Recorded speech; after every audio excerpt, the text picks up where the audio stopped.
Crushgasm, the podcast dedicated to the highs and some lows of crushes. From their first to their worst, we're going to cover them all with a cascade of characters, including our guest today, an imaginative ray of light, Mandy Pursley, a cosplayer, TV binger, karate mom, and infamous shower singer who's here to talk about not only Be the Spark Cosplay, but also a range of fictional characters that have caused her to watch the small screen with hearts in her eyes since the 90s, from a fast critter to a man rocking some serious skyliner on a show that I still don't fully understand. So let's get right into it because we have a lot of crush-worthy characters to cover. Mandy, how are you? I'm doing awesome. Thank you so much for having me on your show today. I'm so excited to have you because how we came together is I did a piece for Cosplay Central focusing on disabled cosplayer. I saw your profile. I was obviously obsessed with your looks. So I reached out to you and you gave me such fantastic insight to that community that I knew I was like, when I was making the list of people, I was like, I don't care who her crushes are. I want to talk to her. I know I have such embarrassing fictional crushes, but I'm excited to talk about them today. No, I think one of them we all had. I think if you're a child of the 90s, one of them is very common. And then another one, I had the video game. I thought he was kind of cute, but I didn't crush on him. So we're going to get to it. So kids today get a lot of slack for being addicted to screens, but kids in the 80s and 90s were guilty of it just as much. It's just that most of our entertainment was focused on one screen, the TV. Which is why so many millennials' education, values, and of course our crushes are rooted in the small screen, including yours. What about Sonic the Hedgehog? On the short-lived 90s series, made your heart skip a beat. Oh my goodness, that's so embarrassing. He's the first real crush that I remember. I mean, I think I was only maybe 9 or 10. I was really young. And the show came out, I think it was called The Adventures of Sonic the Hedgehog, but it was kind of a little darker spin on the video game because all the animals lived in the forest and all the animals that lived in town had been turned into robots. They were basically dead. I don't know.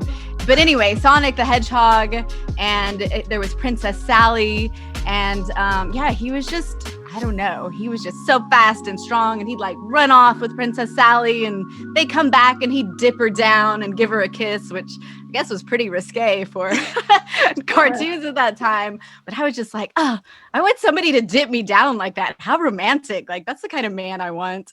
So he was not a bad boy, but he did have these I'm gonna break the rules to save the day type thing.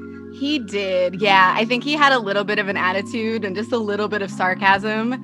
And yeah, I think a lot of characters that I liked had just a little bit of that bad boy in them. We're going to get to that. Because I noticed that. So I've got a trend here. And the funny thing is my husband is totally the opposite. He's the ultimate straight-laced good guy. Mm-hmm. So I don't know what happened, but I guess I got wiser maybe.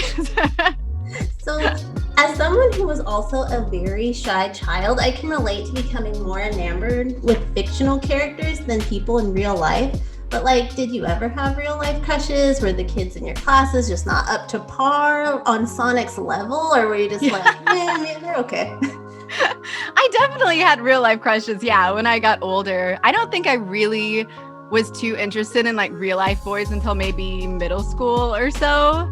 And yeah, I dated around, but I don't know, the fictional characters, they just seem to have it all together in a way that these middle school boys didn't.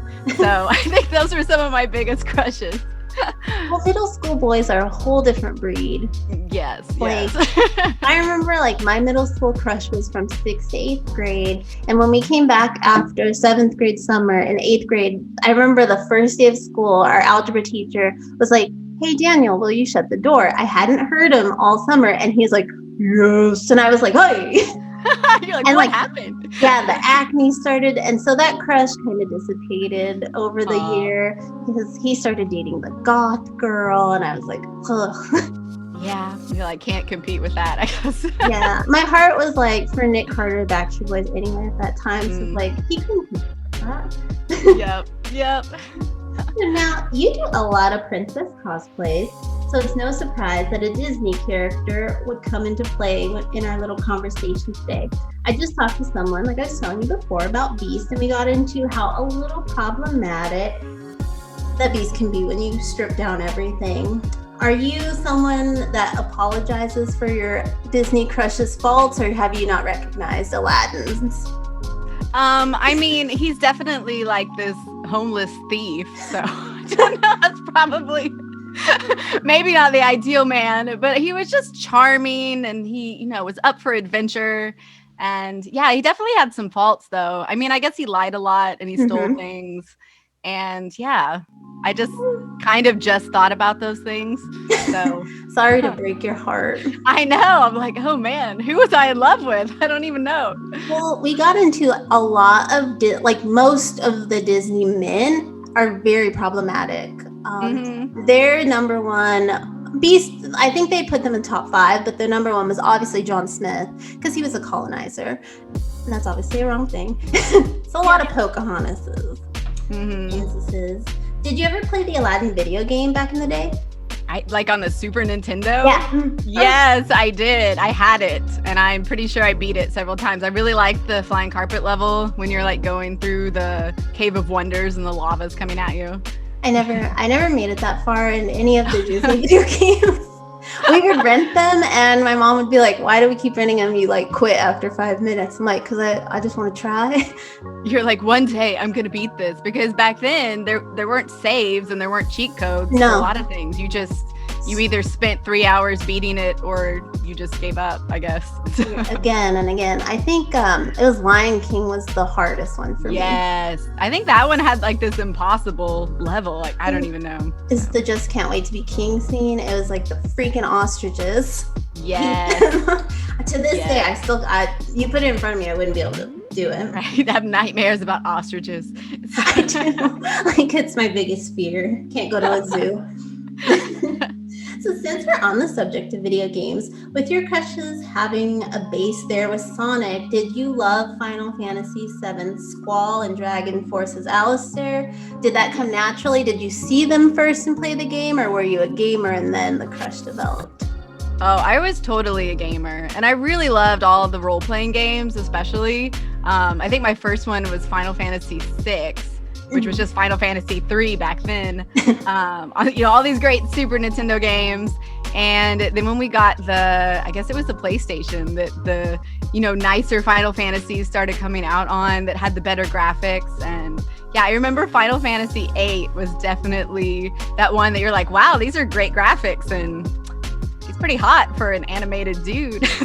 I remember those commercials and the ads, and I was like one of those people, like I was like a little naive. I was like, are they real or are they animated? Like, I didn't know, because I didn't play those types of games. I thought, right. Is it a movie? Yeah. I know now we'd probably look at it and be like, that wasn't that great, but back then it was amazing. It was life-changing graphics. They were hot. I remember the Final Fantasy men. I was like, all right. I don't play, but I can understand. Yes. So, really quick, can we talk about your Mortal Kombat look? Like, how that came together? Since we're talking about video games, we have to talk about this. Yes. Well, so it actually started out, I made just a fancy mask for, when the quarantine started and everyone's wearing face masks. And I'm a cosplayer, and I'm just over the top anyway in my life. And so I made this like really elaborate lacy mask with rhinestones and all this stuff. And then I was like, well, I need to wear it with something. So I got a prom dress, and my photographer, Kelly Anderson, we went out and took some pictures, and several people were like, that kind of looks like Katana from Mortal Kombat, but, fancy. And I think one of the commenters on my page even said Mortal Prombat. And I was like, mind blown. I was like, that's perfect. And so the photographer's husband, Ryan, he was like, oh, I have a Sub-Zero mask, and I'll wear like a suit, and we'll just go out there and, I don't know, just kick at each other. And it was so much fun. I was like, oh, this is like my love of video games and my love of costumes and fancy dresses. It was just this perfect mesh together. I loved it.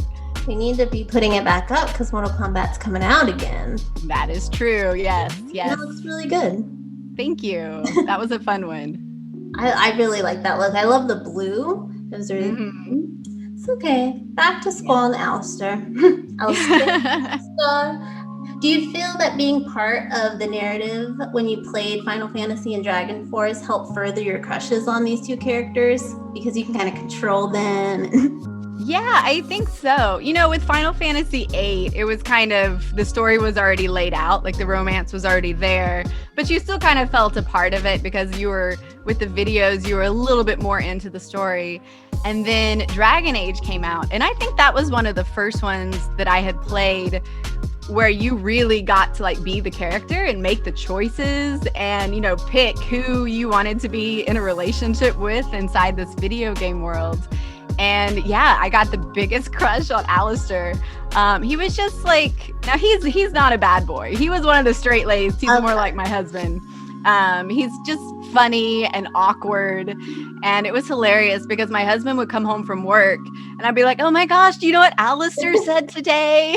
And he was so annoyed. He'd just be like, I don't really want to hear what your fictional boyfriend said today.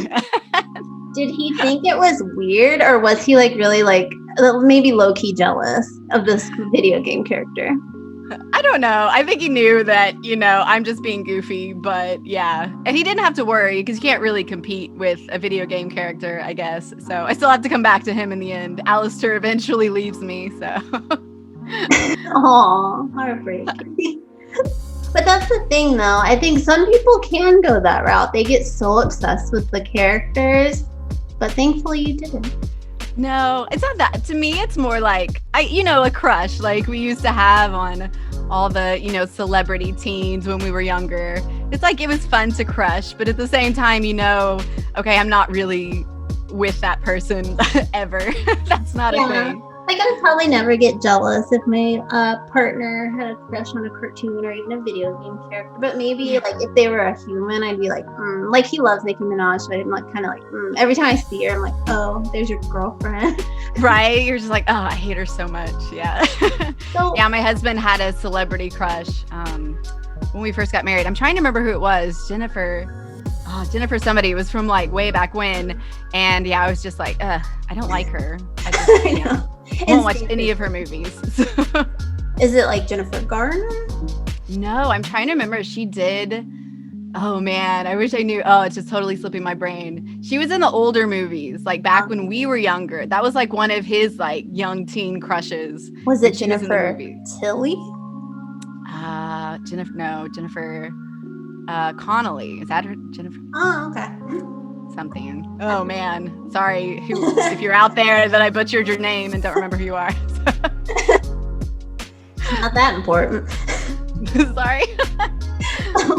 When you take the attractiveness of Aladdin and the heroism of Alistair and sort of the angst of Squall, the last two crushes we're going to cover kind of make all the sense in the world.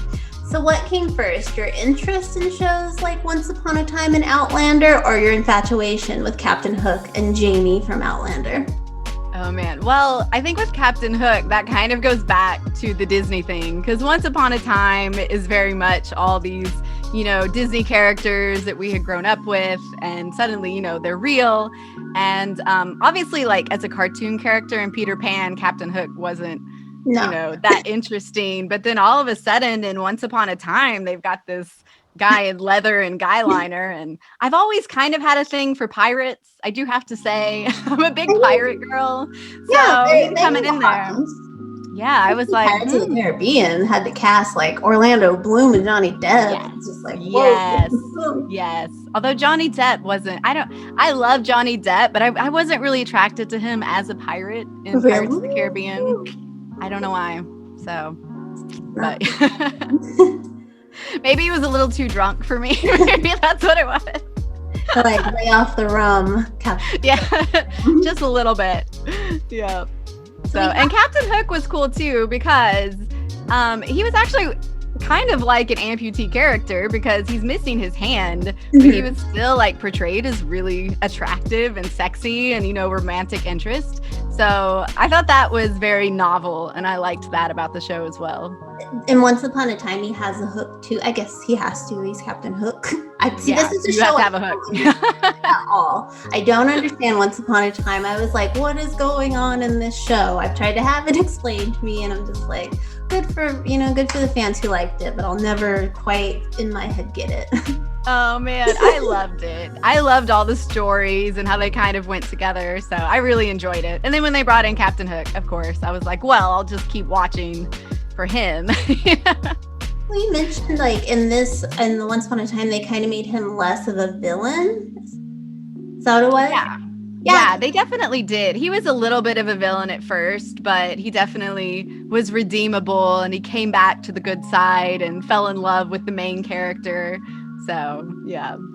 So we have to mention that you sort of want nothing to do with the handsome men behind these characters, the poor actors. It's just the characters that you get, which I totally understand because when I was little, I grew up in love with David from Roseanne. But when I met Johnny Galecki, I was kind of like, it's like I was excited because I was meeting David, but I was like, you're not as like cute as the character. So I get that. So can you tell us about when you met the man behind Captain Hook and kind of how your feels went up and down? Yeah, I actually got to meet Colin O'Donoghue at the San Diego Comic-Con a couple years back. And like I waited in line for him for like 4 hours. It was ridiculous. Oh, wow. But I was so excited to meet him. And he was super nice and he signed things and, we talked for 2 seconds and he was great. But I mean, I was like, where's the eyeliner man? Like, he didn't like. Just wasn't doing. He wasn't dressed like a pirate, and I don't know. It just wasn't doing it for me. But he was very nice. And he was still handsome. It just wasn't quite the same as Captain Hook and his suave demeanor. So I get that. You're like, where did the character go? Like you want them to be that, even when you meet them, just out and about in life. Yes. I'm like, could you just like dress up? I just need that leather trench coat and some guy liner and then we can come back and do this again. I get it. So while all of these fictional characters are wonderful and in many ways have qualities that mirror one another, are these characteristics that you feel you found in real life relationships other than your husband who is total opposite of most of them? Well, in high school, I dated a couple boys that weren't they weren't super bad boys, but they were, getting in trouble a little bit. And yeah, you know what? That didn't turn out very well. I'm going to be honest. So I think I kind of learned that the bad boy kind of seems fun. It seems like something that might be interesting and exciting. But ultimately, I kind of ended up with my husband, who's just a really good guy. He's very anti-Aladdin. He literally will not lie about anything or steal anything. And he has a home. Yes, he has a house that I'm living in. It's great. Do all that. I still try to get him to dress up with me. I've been trying to get him to dress up like Captain Hook, but I'm still working on him. He doesn't want to do the eyeliner and I don't know. Well, I'm working on him. We might have cons this year, so we'll see. Fingers crossed, hopefully. Well, yeah. I'm not a cosplayer, but I just like going and seeing all the creations. I'm just obsessed with the creativity. It's like I love Drag Race, but I couldn't do makeup to save my life, but I love the art of it all.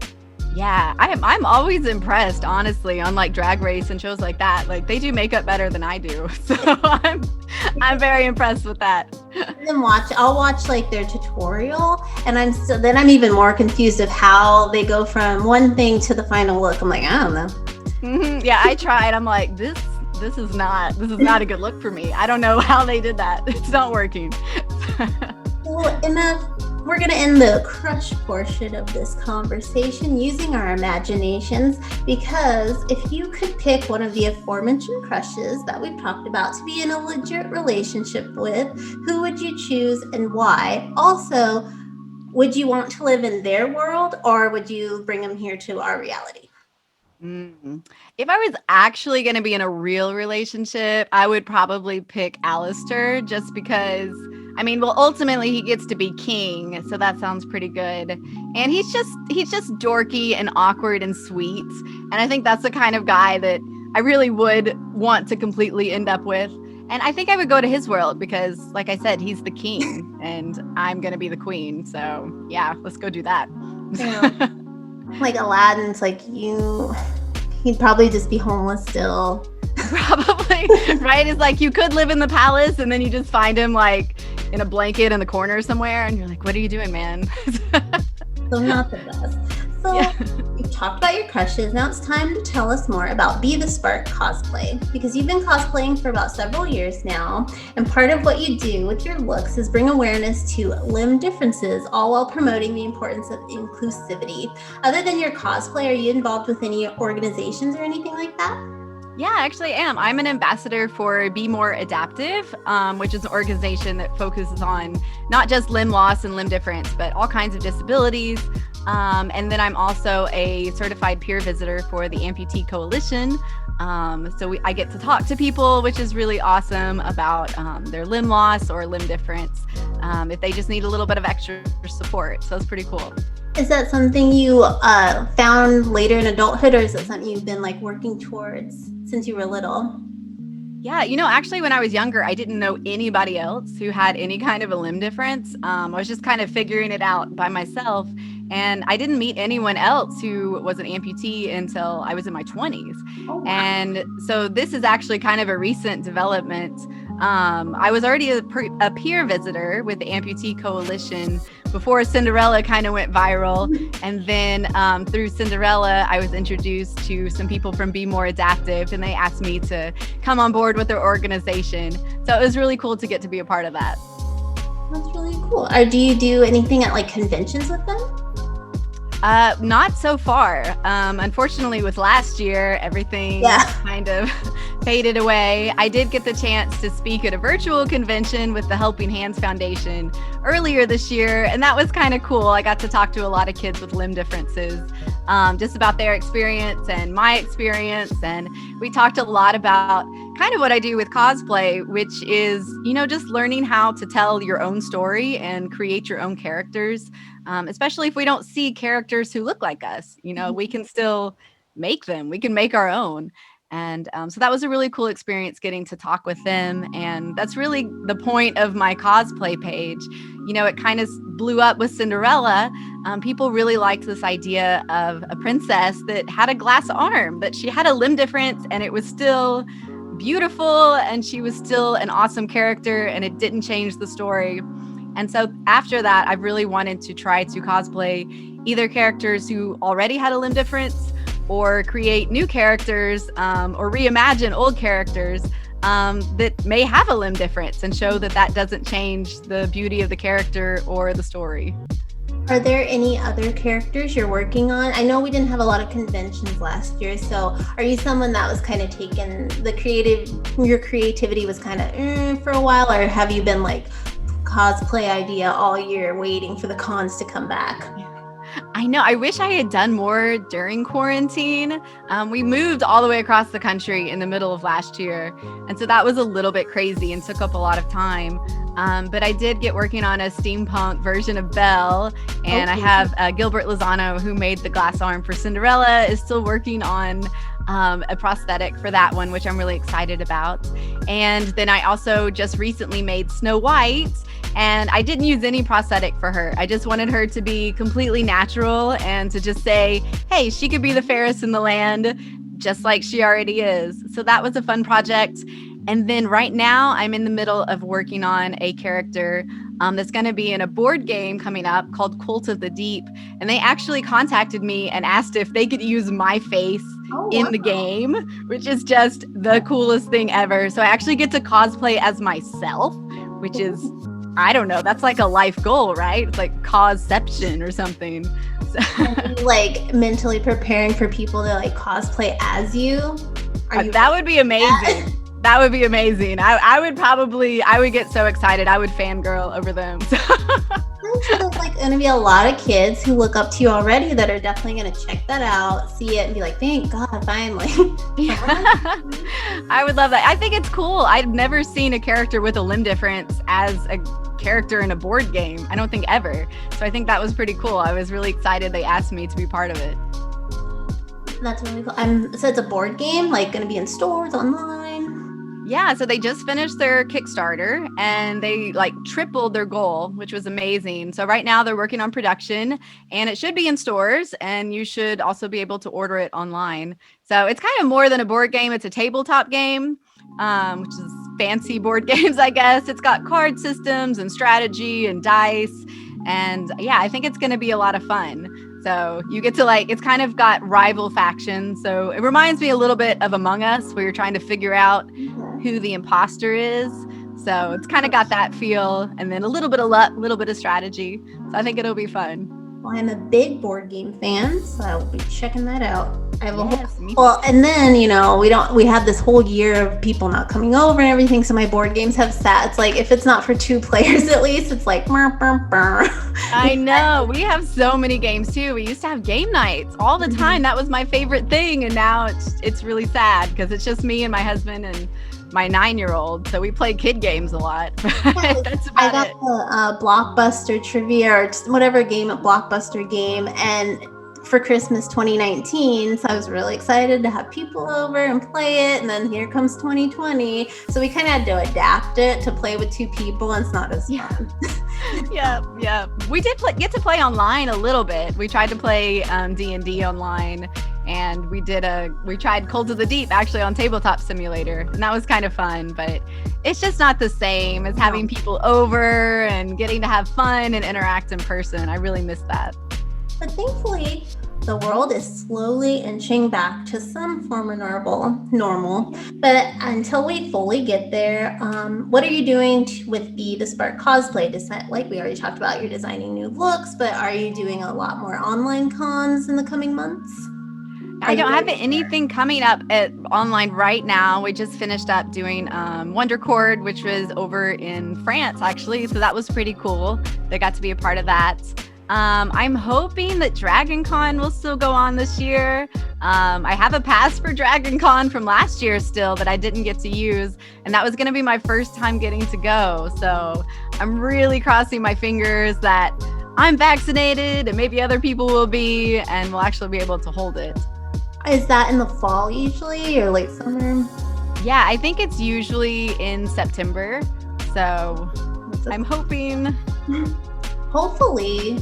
God, anything like August, like post-August, I'm like, hopefully that's gonna be clear, because I had concert tickets and I was supposed to see Alanis Morissette, her Jagged Little Pill tour, and I'm still like every day I'm like, Jagged You're Little still waiting. Yeah. I'm waiting for the call. Me and my best friend spent like 45 minutes online trying to get the tickets, and then COVID. Oh no, you're just like, okay. Yeah, we had all these plans. We were going to try to go to Gen Con and Dragon Con. I was hoping we could catch Comic Con in San Diego before we moved, and there was nothing. We just sat at home. So Comic Con just announced they're going to try to do in person. Yeah, that's what I heard. So I don't know if we're going to be able to make it back to California. We just moved to North Carolina. Oh. Just totally far away. So I'm still getting used to it out here. It's a totally different world, but it's good. It's good. You like it? I do. Yeah. It's just a different pace of life. In San Diego, everything is just like go, go, go, go. And everyone here is just more chill and laid back. So I'm learning to not like race through the grocery store like a crazy Californian and not get road rage. So. I know they're really laid back in that part of the country. My in-laws are from Virginia, so yeah, it's probably really similar. Yeah, very boring, but it's kind of like quaint, and you're like, I can breathe fresh air, and that's cool. Yes. So, I do like the nature out here. Like we live kind of in the middle of a forest, and it's really pretty. I like that, and the people are great. Everyone's been so nice since we've been here. That's good. Well, at least like it's not a bad move. No, not at all. No, regret. So can you tell us where we can find you online? Yeah. So mainly I'm on Facebook. You can find me on facebook.com/Be the Spark Cosplay. And I'm also on Instagram at Be the Spark Cosplay. So those are the best places to find me. And this month April is Limb Difference Awareness Month. So if you have any questions about that, you can come find me there as well. Or if you have any questions about costuming, I'd love to chat. All right. Well, Mandy, thank you so much for taking the time to talk to us about your fictional crushes. Everyone, you can find all of Mandy's information below in the description. And until next time, keep crushing it.